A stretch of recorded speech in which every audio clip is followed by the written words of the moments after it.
Please join me in welcoming Jeremy. Yeah, like Christine said, thank you all for being here.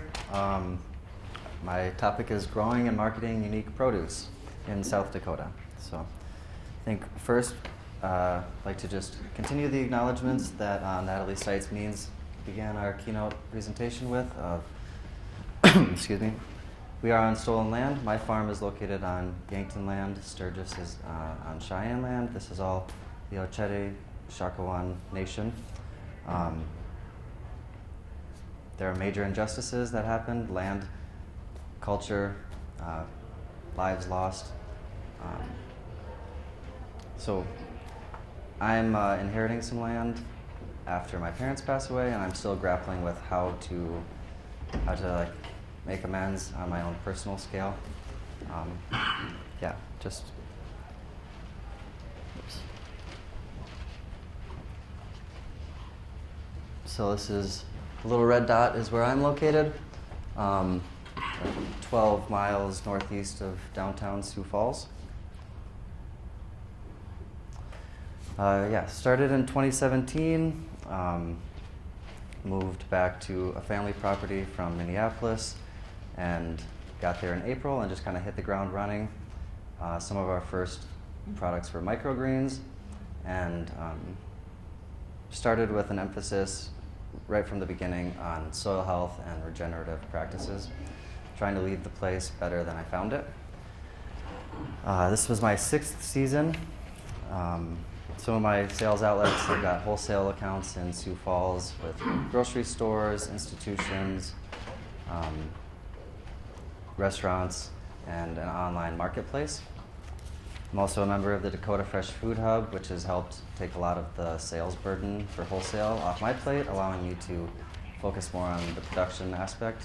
Right now, I'm the sole employee of my farm. I tried to have some help this summer, and it kind of backfired and gave me lots of learning points going into this next season. So I focus on growing veggies and annual fruits. I have a small goat herd that I'm trying to size up. I use it mostly for pasture management and soil health purposes. Eventually, I would like to be able to offer the meat as a product. These are just some photos of the first season. I had a large area that I seeded with clover, and excuse me, and then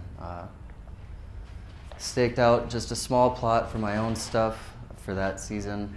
This is some of the clover coming back, some of the purple green beans, and microgreens up there. So right away I wanted to start out. I knew I wasn't the first farm in the area. There's lots of other people doing what I'm doing and doing it well. So I wanted to set myself apart in some way. And I thought focusing on unique vegetables or special colors and shapes of familiar products would be a good way to start that. So the real question is, why try something new? Why branch out? I think first and foremost, it's fun. It's fun for the customers to see something new. It's exciting for the farmer as well. Like in the middle of the season, things really, it's a grind, right? And it's fun to have something new and fresh to look forward to. At least that's my perspective.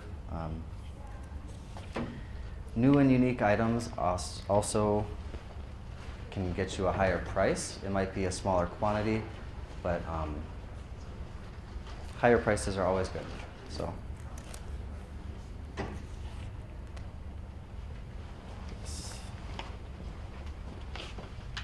So uncommon produce, when we're looking at that, I think a great place to start is what is missing from your current marketplace? What can you provide that isn't already being provided? Again, riffs on familiar products, special colors or shapes or uses or flavors.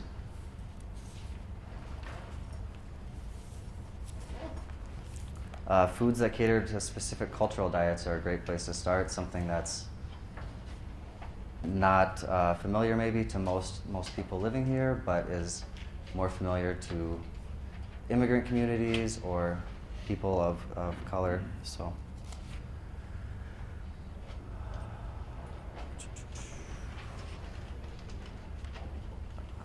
Sorry. Shoulder season goods are a great place. I think, so specialty things can be unique items, but I think it can also refer to production techniques or time of the year. So offering a product in the middle of winter when nobody else is, I think that would count as a specialty or unique item. And again, you're going to be able to get a higher price by offering something that nobody else is offering at that time of the year.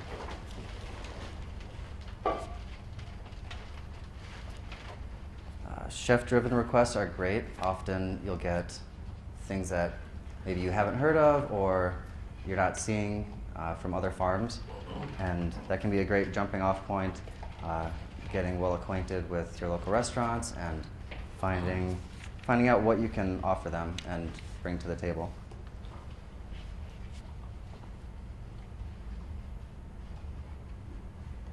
There's some more photos of some shoulder season stuff.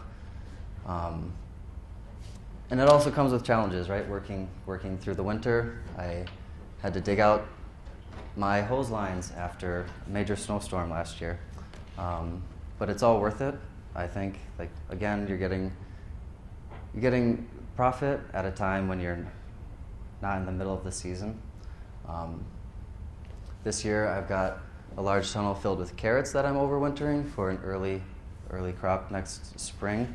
And I love the winter growing because you're getting sweeter products. The cold is forcing starches to turn to sugars. It's some of the best tasting produce you'll have all season.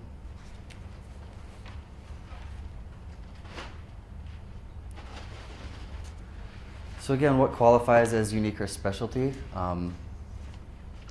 Aside from the products themselves, I mentioned production techniques. Whether it's organic or regenerative or a combination of both, I think that can stand out to customers that are environmentally minded, looking to not just source a local product, but something that has intention behind it.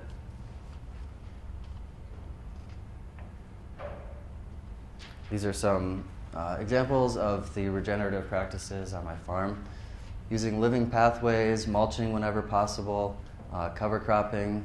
This year I set my tomato rows further apart so I could fill the aisles with clover, and it worked really well. It was a little trial. I'm going to expand it next year. This is some cover crop in one of my tunnels. I took a season off from growing in there just to replenish the soil. Between my large fields last year, I had vetch and clover growing to attract pollinators, and again, it's just building that soil.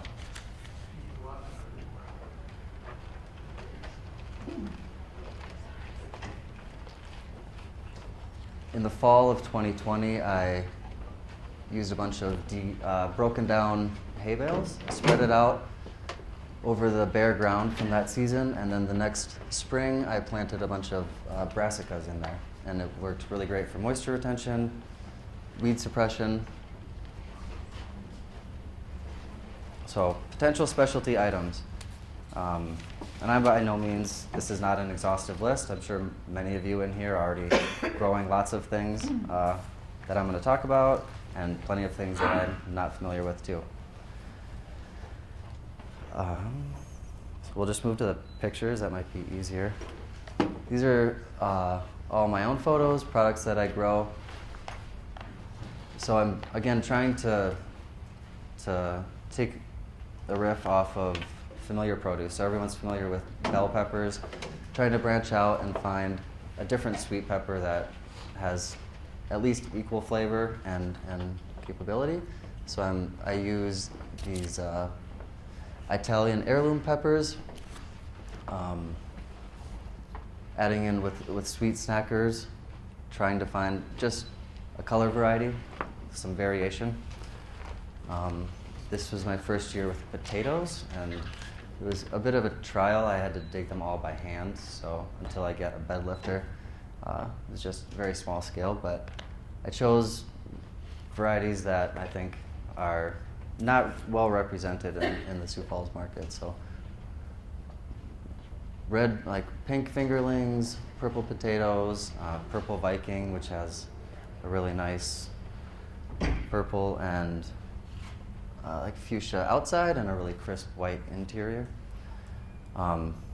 For tomatoes, I like to source a lot of them from this small farm in California called Wild Boar Tomato Farm. They have a lot of interesting crosses, a lot of cherries and grape tomatoes with a high anthocyanin expression, which is the purplish blue color. They have a really great one called Christine. Do you market your cherry tomatoes like in mixed Yes. pints like that with that beautiful color? Yeah, so that's how I sell them, as a mixed pint with whatever I've got for that season, and it kind of changes. I've got some standbys, but I also like to explore and experiment with new potential varieties. This is a paste tomato. Instead of the typical San Marzano, I went with something called striped Romans. They're a little bit bigger. They're the same. They go for the same use, but just something, again, different and what's standing out from the other options in the area.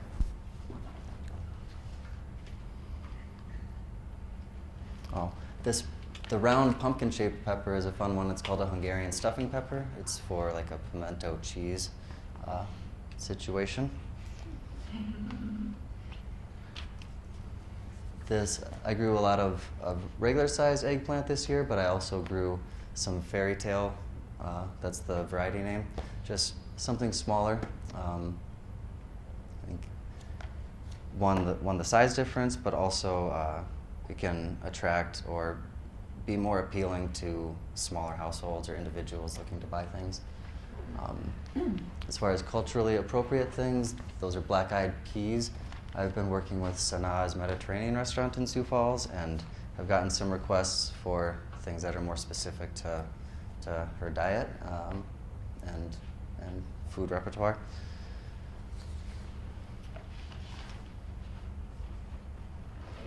So one of my favorite brassicas for the past few seasons has been purple sprouting broccoli.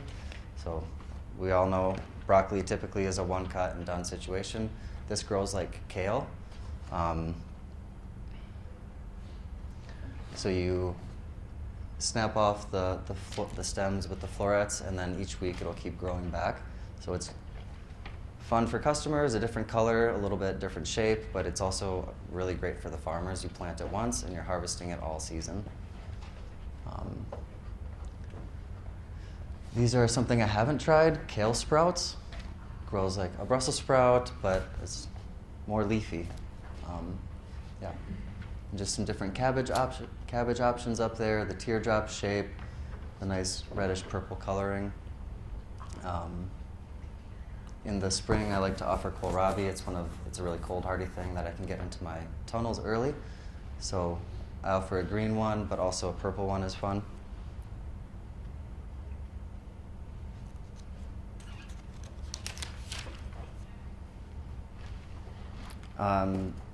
After I put this presentation together, I also found out about this other brassica called broccoli fiolaro. It's an Italian varietal that's not very well known. Instead of having the floret, it's more of a leafy green and has an unusual flavor, not like typical broccoli. So some other good options for brassicas would also be colorful cauliflower. Anything worms on the broccoli?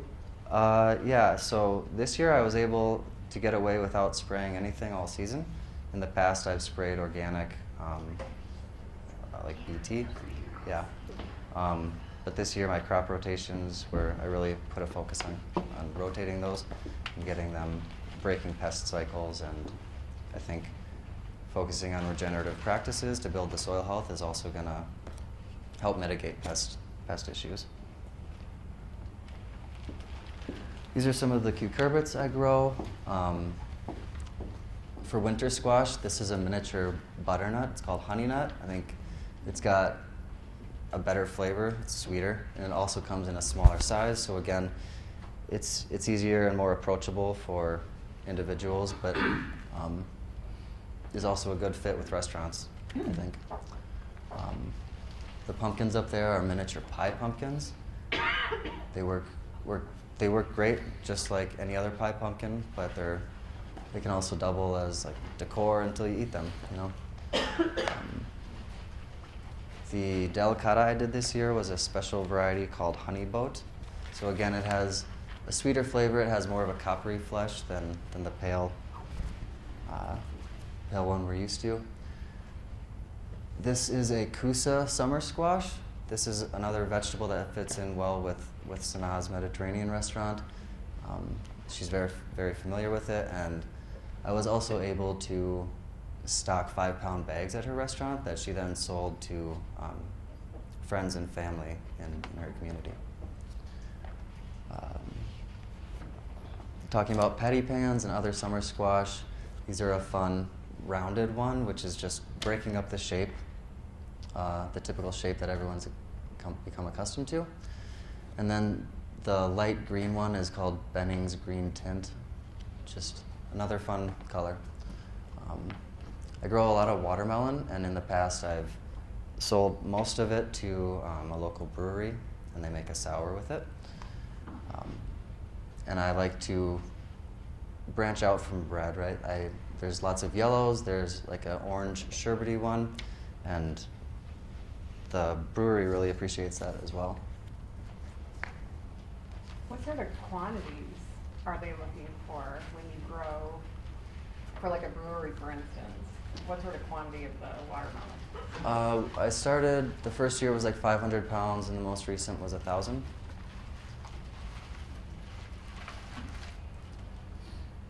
So again, just kind of going through the list, right? Specialty and unique items can be applied to anything you grow, any category. So these are some of the microgreens I've done in the past.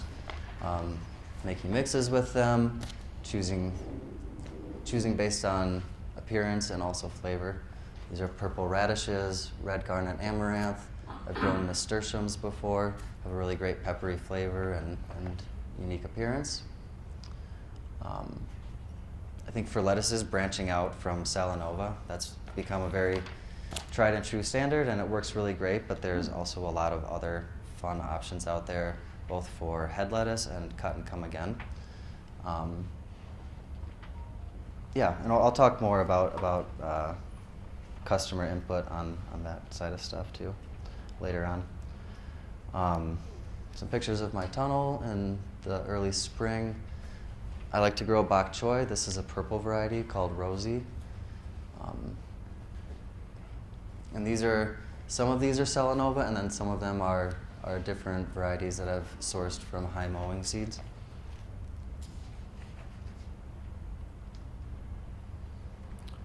For root crops,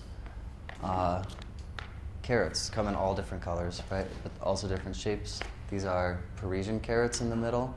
They have a fun round shape. For radishes, this is a Japanese variety called Nirotando. Very unusual. People aren't used to seeing a black radish. Again, just trying to pique interest and then bringing people into the fold of everything else that you grow. So these are some other things that I don't necessarily grow, but would be a great jumping off point for people looking to do unique items. Different teas for local establishments. There's lots of tobacco if there's, excuse me. Yeah. Anyways, it's about finding the market, right? If you can find a place for it, then absolutely go for it. These are some odds and ends. I'm working on building out perennial food plots as well, so I want to focus on peach and pear trees, purple asparagus. These are artichokes, which is really unusual for this area and climate. It's a specialty variety bred for northern weather. And the squash blossoms, again, are a chef-driven request. So I sold about 100 blossoms a week last summer to a restaurant in Sioux Falls. And it's a great double crop because I was still picking the squash off those plants and then also getting the flowers. And I was selling those for 80 cents a piece. And then foraging is also a great option. I'm lucky enough to live on a property that gets regular flushes of chicken of the woods mushrooms and pheasant back. And it might not be a staple crop, but it's something if you have those connections with local restaurants, you can usually find a place for it, and they're happy to accept limited quantity options. So these are some other ideas for specialty items, things that I've been working on as well. I think value-added goods are a great place.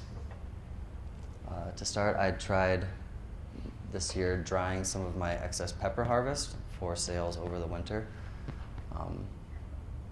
And really, the value-added stuff is great for using up extra produce throughout the summer and then boosting your sales throughout the off-season.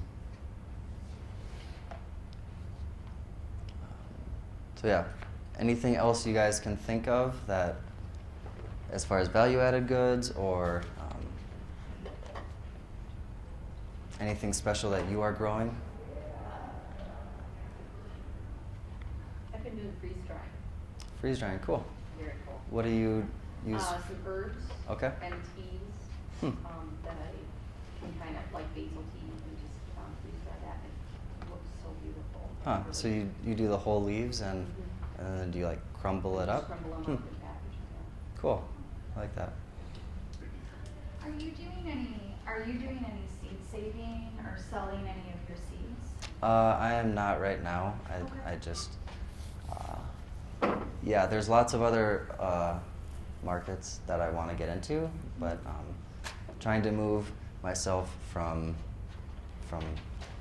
being the only person involved in production and like all the daily stuff of weeding and planting and harvesting, and moving over more to like a manager role where I can expand out into different markets like seed saving and livestock and flowers and mushrooms and other stuff like that. So yeah, mushrooms have been on my list for a few years now, and I finally got a bed started for outdoor production this year with pink oyster mushrooms. These are some examples. I grew banana peppers this year, which are great for pickling, and I found a real market for that. It was kind of missing in Sioux Falls. The middle picture are some cylindrical beets, which are especially great for canning and pickling.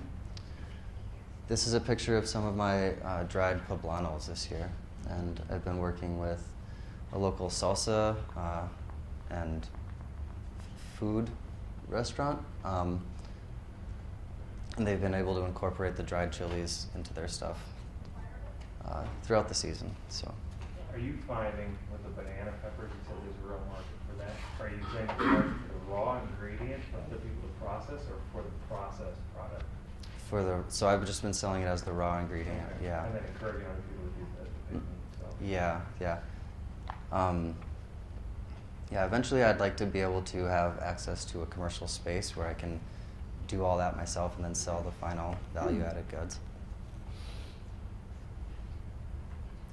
Marketing, again,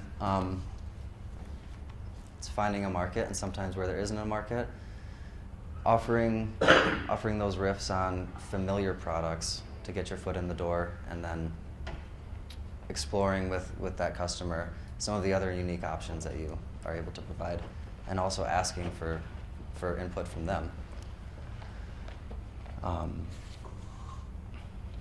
The education component is for farmers, but also the customers, right? Like, I'm constantly researching seed catalogs, agricultural articles, looking for new and fun and exciting options. For the customer, it's educating about why should they care about this, why should they be interested, why should they want to use this product, and it's really just about the direct relations from farmer to customer to establish that.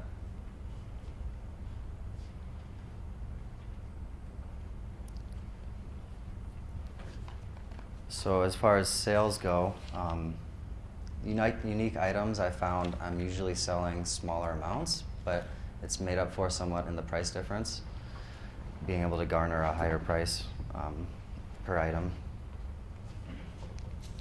but you also don't want to just immediately switch over all your stuff to some unique specialty items. You need to, I've been setting aside beds just for experimentation and small quantities of stuff, and then in future seasons expanding upon that or reducing depending on how it went for that season. So some of my personal examples for marketing, I've been working with the Vanguard Group in Sioux Falls. They own 3 higher-end restaurants in town, and for them, they have a large selection of local and even organic produce they can choose. But I found they were very interested in the regenerative aspect, and so I think that's what gave me an edge over some of the other farms in working with them. And that's refreshing as a farmer, right? It's nice to see the customer caring about how we're taking care of the land, and it's unusual. Sanaz Mediterranean restaurant I've mentioned a few times. So I've grown black-eyed peas and fava beans, the Coosa squash, something else, and different microgreens for her as well. Yeah. So finding those niche markets, whether it's like an ethnic restaurant or a grocery store, finding some place where you can provide something local that isn't already available. So my presentation was short. This is my first presentation. Sorry. Hopefully it was all right. But again, just being sure of your markets, not jumping into everything all at once, taking it slow and easy. Yeah. So I just do it to have fun and try and set my farm apart from all the other great growers in the area. I think I've just got some photos and videos of my farm to share.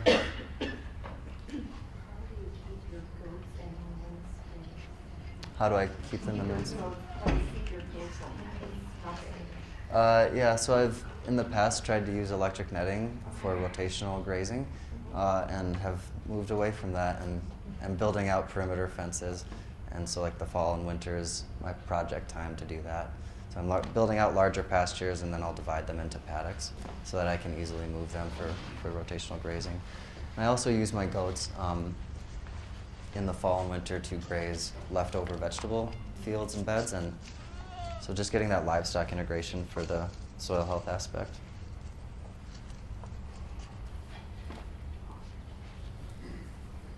And right now I've been breeding my goats for the last four seasons. I'm going to be having to take a break for next year because I'm out of available pasture ground. They're eating everything they can find. So until I get more stuff fenced in, I'm kind of on a hold point. This is some rye that I grew in one of my plots and then crimped and planted into for moisture and weed control. This is one of the tomato varieties from Wild Boar Farms. It's called Barry's Crazy Cherry, and it is like a giant cluster, and most of them will ripen at the same time. It's really fun, and I've even sold them just as the cluster on the stem. What did you use to crimp your rye? I don't actually have a roller crimper, but I've got a tractor with a bucket and a belly mower, so it kind of worked. Worked better than I expected, to be honest. What did you plant into it? Cucurbits. Yeah. Yep. Can you repeat that? What did you plant into it? Cucurbits, melons specifically, yeah.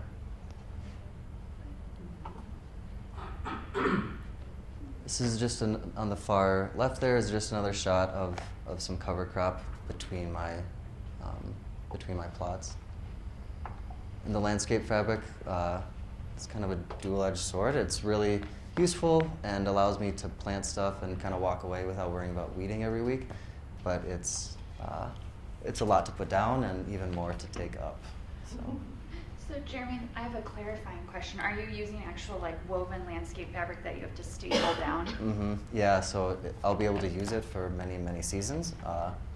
But yeah, it's kind of a bear to work with. So I'm trying to move away from that and open up plots and cover crop them and use the cover crop as the mulch. So How many, I'm just curious because my team did a lot of fabric too. How many bed feet of landscape fabric have you been actually laying down? in this, those were 200-foot plots. Oof, yeah. Yeah, and they were maybe 50 feet wide, and I had 4 of them that season. So, yes. This is an example of my CSA, one of my CSA boxes this year. Yeah. In a CSA box, what's kind of the ratio of kind of normal varieties people are used to and then the unique specialty?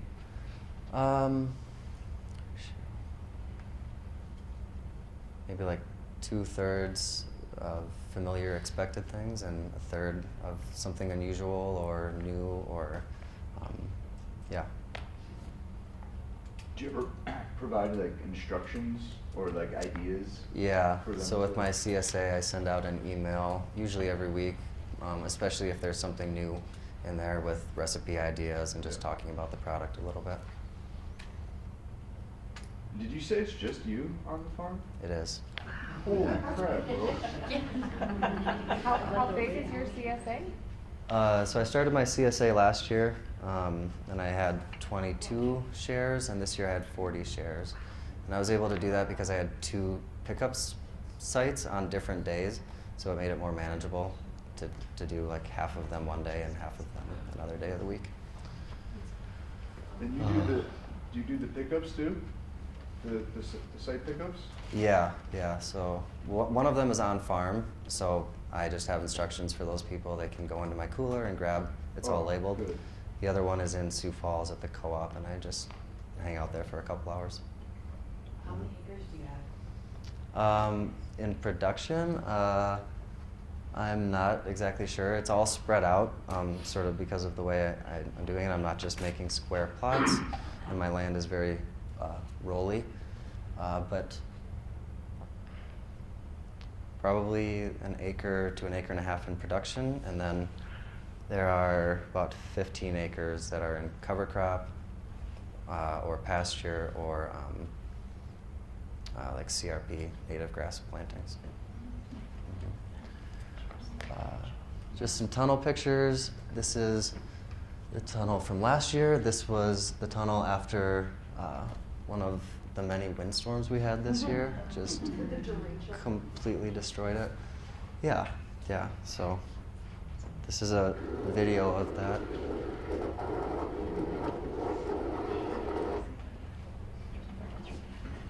Yeah, kind of incredible, but Was that the one in July or yeah. late June? June. I think, yeah, maybe it was June. Well, we had 4 of them. I was driving in it too. First, Yeah, yeah, makes it was sense. Yeah. a tornado that's a wall versus a cyclone.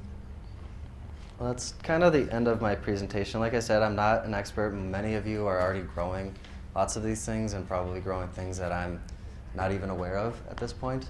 Yet you filled the room. But Yeah. what was that? I said, yet you filled the room. Oh, okay. Thanks.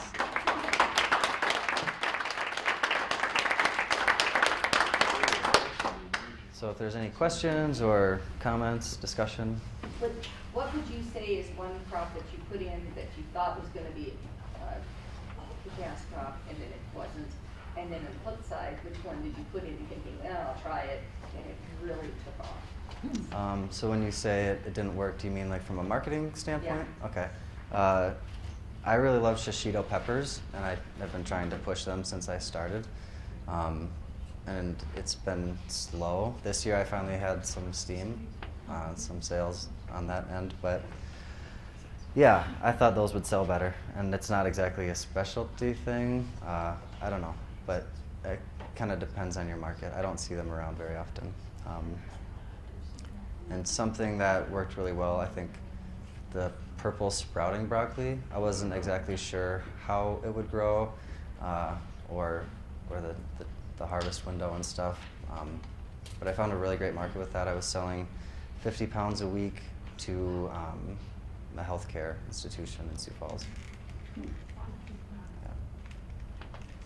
You said you do some wholesale through the food hub. Do they take the specialty stuff too, or are they pushing more for standardized varieties that they can do larger quantities of? It's some of both. You know, we have enough members that there's a diversity of stuff, and there's plenty of quantity of familiar options. And I also offer some familiar things, but it's nice to be able to have something different, and it's a nice online marketplace with pictures and descriptions, and yeah. So Jeremy, I'm curious, you mentioned selling to the hospital and I know sometimes selling like farm to institution can be tricky, so how did you begin that relationship? Did they have any special requirements? What does that look like to develop that market for you? Sure. I was lucky enough to make that connection through the food hub. So really the food hub has been instrumental in being able to grow my sales and my business. Yeah, and for a while they were having special microgreen requests. So So does the hospital actually buy from the food hub? They or do. Do they buy directly from you? Through the food hub. Okay, Mhm. all right, so they take care of some of the liability and Yeah, Okay, yeah, cool. yeah. And I've had different customers and accounts where maybe it starts as a personal connection and then moves through the food hub or goes the other way too, just for different reasons. Anybody else? All Your good? goats, did I understand you to say that you hit a point where you'd like to press pause and get them back in a year, or did I misunderstand you? So for breeding, I'm hitting pause on this next season because I'm just out of space. I need to get more pasture ground fenced in. Yeah. There are Jamaican restaurants and other cuisine locations that prefer goat. Yeah, yeah. Testing. I've been testing the waters in Sioux Falls, and there's a desire for it. So. You ever thought about letting somebody else borrow them for a couple years and getting them back? I don't know. They all have names, you know, so pretty close. Yeah. Did you receive any technical or financial assistance from anywhere? So this year I was approved for an NRCS high tunnel grant, the EQUIP grant. But no, that's the only thing so far. Yeah, and technical assistance, I guess. I've been working with DRA. They've helped me put up a couple tunnels and get them skinned with plastic. So. Okay, I'm cheating. I'm just letting everyone else have more time to think of questions. So this one is, hopefully what I'm trying to ask comes across right. So with like navigating those relationships with chefs, when do you have those conversations? Is it, oh, I'm gonna try to grow this new thing, are you all interested? Or are you sitting down with them like now asking, hey, what do you want in your restaurant next spring, summer, fall, and you're kind of like making your growing plan now? Like how do you navigate that with chefs for some of those unique things that you might not be able to sell elsewhere? Sure. It's kind of an ongoing dialogue. So yeah, a lot of planning in the fall and winter for the next season. Sometimes you get late requests in spring or early summer, and sometimes you can make that happen and sometimes you can't. But just having an open relationship and dialogue has been really helpful for me.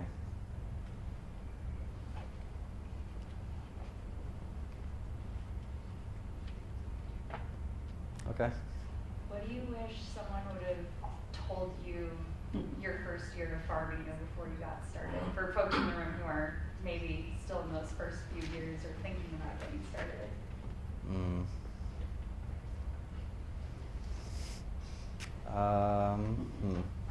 Sorry, that's a deep question. Yeah, I wasn't prepared for that one, but you caught me.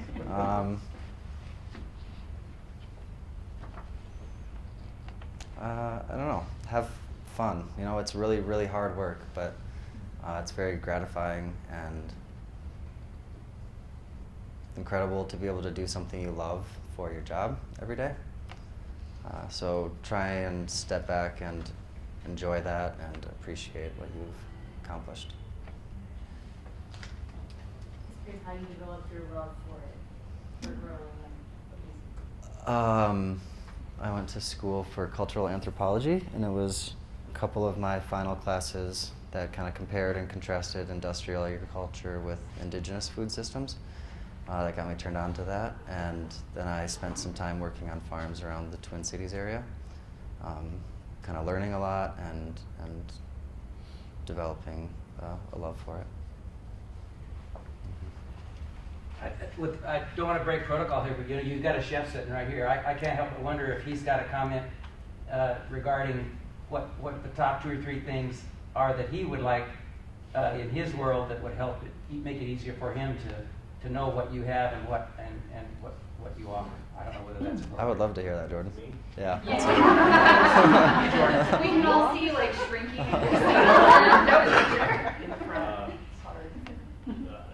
mean, for me, initially, I met Jeremy the first year we opened, but we just didn't know what people would want and what to expect in general, because we're not like reinventing the wheel in Sioux Falls, but we're in the same journey as you were, you know, like we're trying to expose people to new things. So I mean, for us every year, it's just the people we work with currently are they come to us in fall and like for example, we opened Cheese's Pizzeria, and so I said I'll take one of the farmers like, what if we grew these Jimmy Nardellos? And I was like, we'll take them all, you know, like because those are great for pizza purposes, and we're trying to incorporate those things into the pizzeria too. But I don't have any specifics.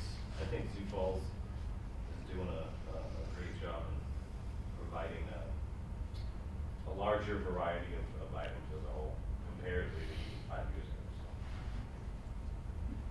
So, does that answer it? I don't know. Yeah. How do we get more local chefs to be aware of what we're trying to do? How do we start that conversation? I mean, that's probably. I think it all starts with just like being able to use the product, right? Mm-hmm. I mean, a lot of chefs don't have the background. You know, it starts with They like. just don't know. I had a Japanese vegetarian mother in Sioux Falls, so like I was exposed to a lot more vegetables growing up than probably my neighbors, but I mean, it's just knowledge of the products. If you don't know how to use it, why the producer doesn't want you to turn it into something that's not good. That's awful, right? Yeah. So, yeah, I think it's just a knowledge of the product thing. Yeah. Mutual education. Yep. Totally, which is what Jeremy's doing, obviously. Yeah. Yeah. Okay, so one last question, because your photos were absolutely gorgeous. Are you trained in photography or like just an interest No, it's in been design? trying to make it a force of habit to try and take pictures and spot those moments when it's worthwhile, and you know, trying to build out a brand through social media and everything, and awareness and of the farm. So Yeah, you have beautiful photos to tell your story. thank you. So building on that, is that the picture that's on my right, is that filtered or is that natural? The sunset, that's Yeah. just It's that's backyard. just how it was. Yeah. That's, yeah, that's great. Hmm. Yeah. But Very fortunate to be able to do what I do and enjoy the space that I do it on. You mentioned peaches? Yeah. Mm-hmm. You grew them? Or? Yeah. I only have 2 trees right now. The one, I got about 25 pounds off of a tree this year, and last year I got no peaches from it, and the year before I got a single peach. So, yeah, Texture would be it's great. been a journey. Yeah, but Jeremy, what varieties of peaches are you using that are over winter for you? this one is just from a local nursery. It's Contender. Okay, yeah. Is the variety. That's the only one I Yeah. And I try and place it in a place that has a windbreak from the northwest winter winds. Yeah. Other questions for Jeremy? Where'd you go to school? University of Minnesota, Morris. Nice. Well, are you willing to stick around and let people visit with you? Yeah, absolutely. All right, let's thank Jeremy.